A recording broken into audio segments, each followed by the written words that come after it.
আসসালামু আলাইকুম। প্রিয় দর্শক, অন্যমঞ্চের আলোচনায় আপনাদের সকলকে আমন্ত্রণ জানাচ্ছি।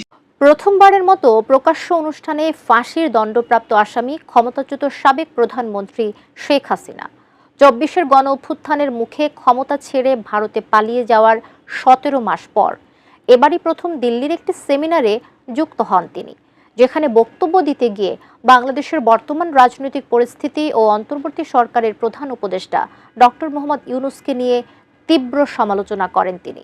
জানিয়ে সোশ্যাল মিডিয়ায় নানা প্রতিক্রিয়া জানাচ্ছেন নেটিজেনরা। তবে এবার বিষয়টি নিয়ে কথা বলেছে ঢাকার পররাষ্ট্র মন্ত্রণালয়। বিস্তারিত জানাচ্ছেন এসআই রাজ। ৩ সপ্তাহেরও কম সময়ের মধ্যে বাংলাদেশে অনুষ্ঠিত হতে যাচ্ছে ত্রয়োদশ জাতীয় সংসদ নির্বাচন ও গণভোট।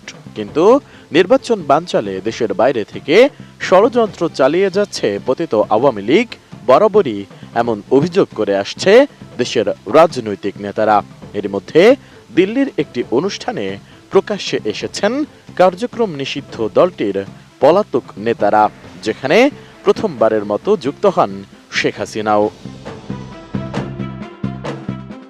দিল্লির ফরেন করেসপন্ডেন্ট ক্লাবে আয়োজিত সেভ ডেমোক্রেসি ইন বাংলাদেশ শীর্ষক একটি অনুষ্ঠানে ২৩ জানুয়ারি ভার্চুয়ালি যুক্ত হন মানবতা বিরোধী অপরাধে দণ্ডিত পলাতক সাবেক প্রধানমন্ত্রী শেখ হাসিনা।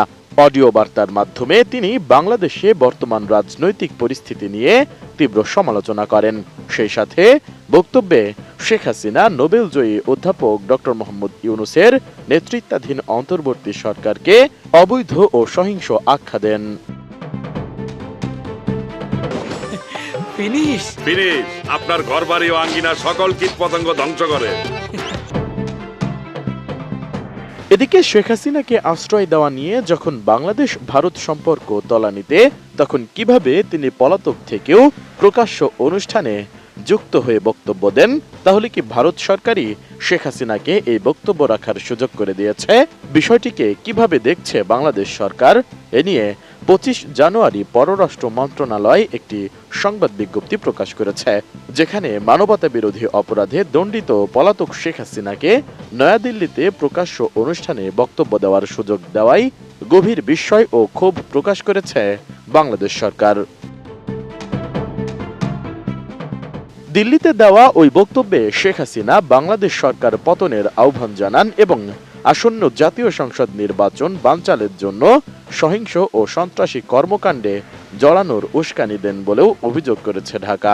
বিবৃতিতে বলা হয়, নয়াদিল্লিতে অনুষ্ঠিত ওই সেমিনারে শেখ হাসিনা প্রকাশ্যে বাংলাদেশ সরকারের বিরুদ্ধে অবস্থান নেন এবং তার দলীয় অনুসারী ও সাধারণ জনগণকে নির্বাচনকে ভণ্ডুল করতে সহিংস কর্মকাণ্ডে জড়ানোর আহ্বান জানান। বাংলাদেশ সরকার ও জনগণ এ ঘটনায় গভীরভাবে উদ্বিগ্ন।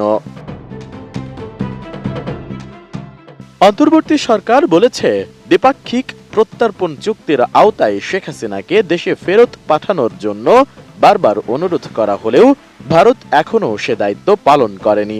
উল্টো নিজ ভূখণ্ডে তাকে এমন উস্কানিমূলক বক্তব্য দেওয়ার সুযোগ দেওয়া হয়েছে যা বাংলাদেশের গণতান্ত্রিক উত্তরণ, শান্তি ও নিরাপত্তার জন্য মারাত্মক হুমকি।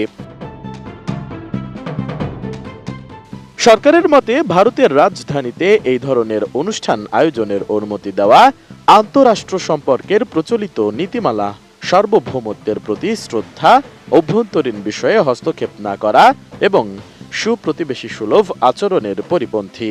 এটি বাংলাদেশের জনগণ এবং সরকারের প্রতি একটি স্পষ্ট অবমাননা ও ভবিষ্যৎ বাংলাদেশ ভারত সম্পর্কের জন্য একটি বিপজ্জনক দৃষ্টান্ত। বিবৃতিতে আরো বলা হয়, আওয়ামী লীগের নেতৃত্বের এই বেপরোয়া উস্কানি প্রমাণ করে কেন অন্তর্বর্তী সরকার দলটির কার্যক্রম নিষিদ্ধ করতে বাধ্য হয়েছে। আসন্ন নির্বাচনের আগে ও নির্বাচনের দিনে সংগঠিত যে কোনো সহিংসতা ও সন্ত্রাসী কর্মকাণ্ডের জন্য সরকার আওয়ামী লীগকে দায়ী করবে এবং তাদের ষড়যন্ত্র প্রতিহত করতে প্রয়োজনীয় সব ব্যবস্থা নেওয়া হবে বলে জানানো হয় ওই বিবৃতিতে।